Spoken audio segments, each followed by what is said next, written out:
to be a leader, you're going to hold somebody to a standard. You have to be doing everything that you tell them to do. Because if they don't see you doing the stuff that you're telling them to do or asking them to do, they won't do it. Because actually, as a leader, you can't really tell anybody to do anything.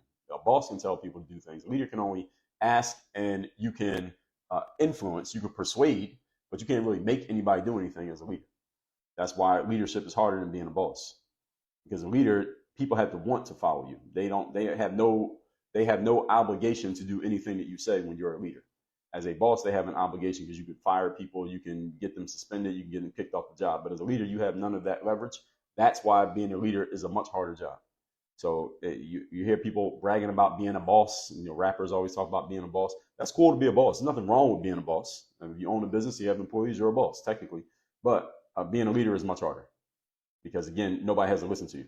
So when people see you living up to your standards, that's when, even when you don't feel like it, that's when they will have conviction in you. They'll have belief in you, and they won't push back when you push them to do something that they don't feel like doing because you do it. All right, I didn't feel like working yesterday, but I worked. So then when I tell somebody that I'm leading that they need to work, even though they don't feel like it, they will listen to me because they saw me doing the same thing. So they have to see you doing it. All right, everybody understand this? Any of you who's a parent, understand that your kids are following your lead whether you want them to or not. Whatever they see you doing, that's what they're going to do.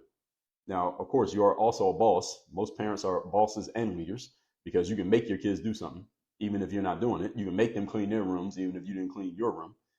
But at the same time, you are a leader because everything that they see you doing, that's what they're eventually going to do.